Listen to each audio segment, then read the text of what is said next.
പ്രൈസലോ കർത്താവിൻ്റെ അതിപരിശുദ്ധമായി നാം വാഴ്ത്തപ്പെടട്ടെ. ഈ നല്ല സമയത്ത് ഓർത്ത് ദൈവത്തെ സ്തുതിക്കുകയും വാഴ്ത്തുകയും ചെയ്യുന്നു.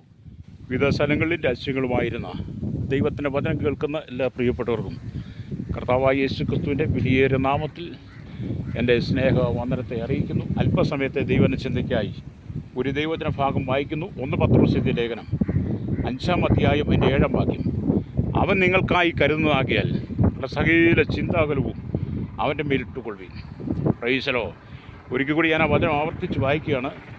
അവൻ നിങ്ങൾക്കായി കരുതുന്നതാകിയാൽ നിങ്ങളുടെ സകല ചിന്താകുലവും അവൻ്റെ മേലിട്ടുകൊള്ളുവിൻ. ഹല്ലേലൂയ. മനുഷ്യൻ പലപ്പോഴും പലവിധമായ കാര്യങ്ങളെക്കുറിച്ച് ഓർത്ത് ചിന്തിച്ച് നിരാശയുടെ നടുവിലൂടെ കടന്നു പോകുമ്പോൾ യേശു പറയുക, നിങ്ങളുടെ സകല ചിന്താകുലവും അവൻ്റെ മേലിട്ടുകൊള്ളുവിൻ. ചില മനുഷ്യരെ സംബന്ധിച്ചിടത്തോളം അവർ പ്രഭാതത്തിൽ എഴുന്നേൽക്കുമ്പം തൊട്ട് വിവിധമായ ചിന്തകളാൽ മനസ്സ് മടുത്ത് ഭാരപ്പെട്ടാണ്. ചിലരുടെ മുഖത്ത് നോക്കിയാൽ പോലും യാതൊരുവിധ ഐശ്വര്യങ്ങളോ സമാധാനമോ ഇല്ല. പല ആളുകൾക്ക് സ്വസ്ഥമായിട്ട് സംസാരിക്കാൻ പോലും കഴിയുന്നില്ല. എന്തുകൊണ്ടാണ്? ജീവിതം വളരെ മടുത്ത് നിരാശയുടെ നടുവിൽ മരണം മതി എന്ന് പറഞ്ഞ് മാത്രം ആഗ്രഹിക്കുന്ന അനവധി ആളുകളുണ്ട്. അതിന് നടുവിൽ പരിശുദ്ധാത്മാവ് പറയുന്നത്, ജീവിതത്തിനകത്തെ പ്രതിസന്ധികളെ മാറ്റുവാൻ കഴിയുന്ന ഒരു സർവശക്തനായ ദൈവമുണ്ട്. അതുകൊണ്ട് നിങ്ങളുടെ സകല ചിന്താകുലം എന്ത് ചെയ്യണം? നിങ്ങൾ യേശുവിനെ വിലിട്ട് കൊടുക്കണം. നിങ്ങൾക്ക് പരിധിയുണ്ട് എല്ലാത്തിനും.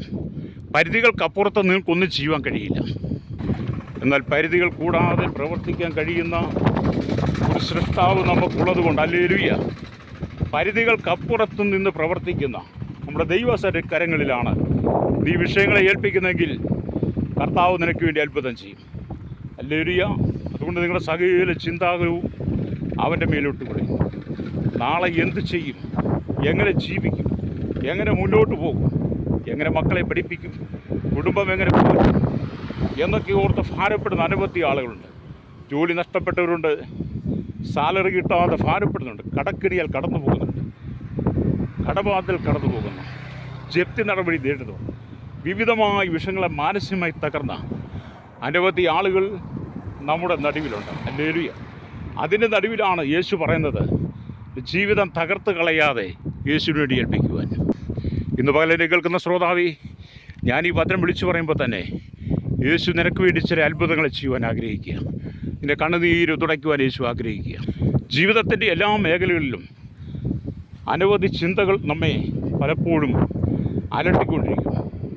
അതുകൊണ്ടാണ് ഹല്ലേലൂയ വചനം പറയുന്നത്, സങ്കീർത്തന പുസ്തകം 55-ാം അധ്യായം അതിൻ്റെ 22-ാമത്തെ വാക്യം വായിക്കുമ്പോൾ കാണുന്നുണ്ട്, നിൻ്റെ ഭാരം യഹോവയുടെ മേൽ വെച്ചുകൊള്ളുക, അവൻ നിന്നെ പുലർത്തും. നീതിമാൻ കുലുങ്ങിപ്പോകാൻ അവൻ ഒരു നാളും സമ്മതിക്കുകയില്ല. അതേ ശ്രോതാവ്, നിൻ്റെ ഭാരം കർത്താവിനെ ഏൽപ്പിക്കുകയാണെങ്കിൽ നിൻ്റെ സകല ഭാരങ്ങൾക്കും ആശ്വാസം നൽകാൻ ദൈവത്തിന് കഴിയും. ഞാൻ ഉദാഹരണം പറയാം. നിങ്ങളൊരു 50 കിലോ വെയിറ്റുള്ള മനുഷ്യനാണെങ്കിൽ നിങ്ങൾക്ക് പരമാവധി എടുക്കാൻ കഴിയുന്ന ചുമട് എന്ന് പറയുന്നത് 50 കിലോ കൂടെയാണ്. അതിൽ അല്പമെങ്കിലും കൂടിയാൽ നിങ്ങൾക്ക് ആ ചുമട് വഹിച്ചുകൊണ്ട് പോകാൻ കഴിയില്ല, നിങ്ങൾ വീഴും. അതുകൊണ്ട് നമുക്കെല്ലാത്തിനും പരിമിതിയുണ്ട്. ഹല്ലേലൂയ. എന്നാൽ നിങ്ങളുടെ ചുമട് എത്ര ഭാരമുള്ളതായിരുന്നാലും അത് പൂർണ്ണമായി വഹിക്കാൻ കഴിയുന്നവനാണ് നമ്മുടെ കർത്താവ് എന്ന് പറയുന്നത്. അതുകൊണ്ട് യേശു പറഞ്ഞത്, നിൻ്റെ ഭാരം യഹോവയുടെ മേൽ വെച്ചു കൊടുക്കുക എന്ന് പറഞ്ഞത്. അത് ശ്രോതാവേ, നിൻ്റെ ഭാരം യഹോവയുടെ മേൽ വെച്ചുകൊണ്ട് നീ ദൈവത്തോടാണ് ചോദിക്കുന്നെങ്കിൽ, ഹല്ലേലൂയ, നീ ഒരിക്കൽ പോലും നിരാശപ്പെട്ടു പോകാതെ ആ വിഷയങ്ങൾക്കെല്ലാം മറുപടി തന്ന് നിന്നെ ആശ്വസിപ്പിക്കാൻ കഴിയുന്ന ഒരു ദൈവമുണ്ട്. അപ്പം നീതിമാൻ കുലുങ്ങിപ്പോകാൻ അവൻ ഒരു നാൾ സമ്മതിക്കുകയില്ല. ഹല്ലേലൂയ. നീ നീതിയോടെ ദൈവസ്ഥൻ നിൽക്കുന്നവളാണെങ്കിൽ, സത്യസന്ധതയോടെ നീ പ്രവർത്തിക്കുന്നവനാണെങ്കിൽ നിൻ്റെ ജീവിതം ഒരിക്കലും തളർന്നു പോകാൻ കർത്താവ് അനുവദിക്കുകയില്ല. ഇന്ന് നീ കടന്നു പോകുന്ന എല്ലാ പ്രതിസന്ധികളെയും തരണം ചെയ്ത് അതിമേൽ ജയം തരുവാൻ യേശു ആഗ്രഹിക്കുക. ഹല്ലേലൂയ. വിശ്വസിക്കുന്നതിൽ കരമടിച്ച് ദൈവത്തിന് സ്തുതിച്ചാട്ട്. അത് ജീവിതത്തിൽ നിരവധി പ്രതിസന്ധികൾ, പ്രശ്നങ്ങളൊക്കെ കടന്നു വരുമ്പോൾ അവിടെയൊക്കെ തളരാതെ നിൽപ്പാൻ നമ്മൾ യേശുവിനെ ആശ്രയിക്കുക എന്നുള്ളതാണ്.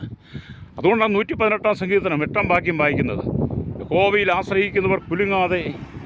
ഹല്ലേലൂയ. 125-ാം സങ്കീർത്തനം, യഹോവയിൽ ആശ്രയി കുലുങ്ങാതെ എന്നേൽക്കും നിൽക്കുന്ന സിയോൻ പർവ്വതം പോലെയാകുന്നു. പ്രൈസലോ. അപ്പോൾ യഹോവയിൽ ആശ്രയിക്കുകയാണെങ്കിൽ നമ്മൾ ഒരിക്കലും കുലുങ്ങിപ്പോകുകയില്ല എന്ന് ദൈവത്തിൻ്റെ വചനം. പലരും ജീവിതത്തിൽ തളർന്നു വീഴുന്നതിൻ്റെ കാരണം അവർ ലോകത്തെ ആശ്രയിക്കുന്നുണ്ട്. ലോകത്തെ ആശ്രയിക്കുമ്പോൾ നമ്മൾ ഒരുപക്ഷെ നിരാശനായി മാറും. ലോകം ഒരിക്കലും നമ്മളെ കൈപിടിച്ചുയർത്തത്തില്ല. എന്നാൽ ദൈവത്തെ നാം ആശ്രയിക്കുകയാണെങ്കിൽ കർത്താവ് നമ്മെ കൈപിടിച്ചുയർത്തുക മാത്രമല്ല, നമ്മുടെ ശോധനയിൽ നമ്മോട് കൂടെ ഇരിക്കുന്നവനാണ്. ഹല്ലേലൂയ. ഇന്ന് പകൽ ഈ വചനം കേട്ടുകൊണ്ട് ശ്രോതാവേ, ജീവിതം ഒന്ന് മാത്രമാണ്, രണ്ടാമതൊരു ജീവിതമില്ല. നിൻ്റെ തകർച്ചയുടെ കാരണം എന്താണ്? ഹല്ലേലൂയ. എൻ്റെ ജീവിതത്തിൽ നിറഞ്ഞു നിൽക്കുന്ന പാപ സ്വഭാവങ്ങളാണ്. ആ പാപ സ്വഭാവങ്ങൾക്ക് ഒരു മാറ്റം വരുത്തി നിൻ്റെ ജീവിതത്തിനകത്ത് പാപത്തിന് പരിഹാരം വരുത്തി നീ യേശുവിനോട് കൂടെയാണ് നിൽക്കുന്നതെങ്കിൽ നിൻ്റെ ജീവിതത്തിനകത്ത് നീ അനുഭവിച്ചുകൊണ്ടിരിക്കുന്ന എല്ലാ പ്രതിസന്ധികളെയും ദൈവം മാറ്റി തരും. ഞാൻ ഈ വചനം സംസാരിക്കുമ്പോൾ തന്നെ ഈ കായലിലേക്ക് നിങ്ങൾ നോക്കിയേ കാണാൻ കഴിയും. ഒരു മനുഷ്യൻ ഈ തട്ടുച്ച വെയിലത്ത് അദ്ദേഹം വല വീശുകയാണ്. അദ്ദേഹം ആ കായലിൽ എന്തൊക്കെയോ വല വീശി പെറുക്കുന്നുണ്ട്. എന്താണ്? അദ്ദേഹത്തിൻ്റെ ഉപജീവനത്തിനുള്ള മത്സ്യങ്ങളെ പിടിക്കുന്നതാണ്. അദ്ദേഹം എത്രമാത്രം കഷ്ടപ്പെട്ടിട്ടാണ് തൻ്റെ ജീവിതം പോറ്റുന്നത്. അദ്ദേഹത്തിൻ്റെ പ്രതീക്ഷയുണ്ട്, ഈ താഴ്ചയേറിയ ഈ കായലിൽ വല വീശിയാൽ തൻ്റെ കുടുംബത്തെ സംരക്ഷിക്കാൻ കഴിയും. ആ ഒരു പ്രതീക്ഷയാണ്. ഇത് തന്നെയാണ് മനുഷ്യൻ്റെ ജീവിതം. നിങ്ങൾ ഒരുപാട് പ്രതീക്ഷയിൽ ജീവിക്കുന്ന വ്യക്തിയാണ്. ആ പ്രതീക്ഷകളെല്ലാം അസ്തമിക്കുമ്പോൾ നിങ്ങൾ യേശുവിന് വേണ്ടി ഏൽപ്പിച്ചു കൊടുക്കുകയാണെങ്കിൽ നിന്റെ പ്രതീക്ഷകൾക്കെല്ലാം മാറ്റം തരുവാൻ യേശുവിന് കഴിയും. അതേ ഇതുപോലെ എന്നെ കേൾക്കുന്ന ശ്രോതാവേ, നീ തകരാതെ തളർന്നു പോകാതെ കർത്താവിന് വേണ്ടി ഏൽപ്പിക്കുന്നെങ്കിൽ അവൻ അത്ഭുതം ചെയ്യും. ഈ വായിച്ച വചനത്തിലേക്ക് വരട്ടെ. അവൻ നിങ്ങൾക്കായി കരുതുന്നതാകയാൽ നിങ്ങളുടെ സകല ചിന്താകുലവും എൻ്റെ മേലിട്ടുകൊള്ളുകയും. അതേ പത്രോസ് അപ്പോസ്തലൻ ലേഖനം പറയുമ്പോൾ പടകും വലയും വിട്ട് യേശുവിനെ അനുഗമിച്ച നാൾ തൊട്ട് പത്രോസിൻ്റെ ജീവിതത്തിൻ്റെ അവസാന കാലഘട്ടം വരെയും പത്രോസിനെ നടത്തിയതും നയിച്ചതും എല്ലാം യേശുവാണ്. അത് യേശു നിന്നോട് കൂടെയുണ്ടെങ്കിൽ നീ ഒരിക്കലും ഭാരപ്പെടേണ്ടി വരും. ഇന്നിൻ്റെ പകൽ ഞങ്ങൾക്ക് വേണ്ടി പ്രാർത്ഥിക്കാൻ പോകുകയാണ്. പരിശുദ്ധ ഞങ്ങളുടെ നല്ല ദൈവമേ, സ്വർഗ്ഗീയ പിതാവേ, ജീവിതത്തിൽ കഷ്ടങ്ങൾ, പ്രയാസങ്ങൾ, ദുരിതങ്ങൾ, ദുഃഖങ്ങൾ അനുഭവിക്കുന്ന അനവധി ആളുകളുണ്ട്. അവർക്ക് വേണ്ടി ഞാൻ പ്രാർത്ഥിക്കുകയാണ്. അവരുടെ വേദനകളിൽ, സങ്കടങ്ങളിൽ, ദുഃഖങ്ങളിൽ കർത്താവേ അവർക്ക് ആശ്വാസമായി തരണമേ. ജീവിതത്തിൽ നിരാശയുടെ, സങ്കടത്തിലൂടെ, ദാരിദ്ര്യത്തിൻ്റെ നടുക്കൂടെ കടന്നു പോകുന്നവരുണ്ട്. അവർക്കെല്ലാവരും ആശ്വാസത്തിന് വഴി തുറക്കുവാൻ യേശുവിൻ്റെ കരങ്ങളിൽ ഏൽപ്പിക്കുകയാണ്. സകലത്തുമേലും അങ്ങനെ നീതിക്കുള്ള കരം വെളിപ്പെടണം. ജനം അനുഗ്രഹിക്കപ്പെടണമേ. യേശുവിൻ്റെ നാമത്തിൽ തന്നെ. ആമേൻ, ആമേൻ, ആമേൻ.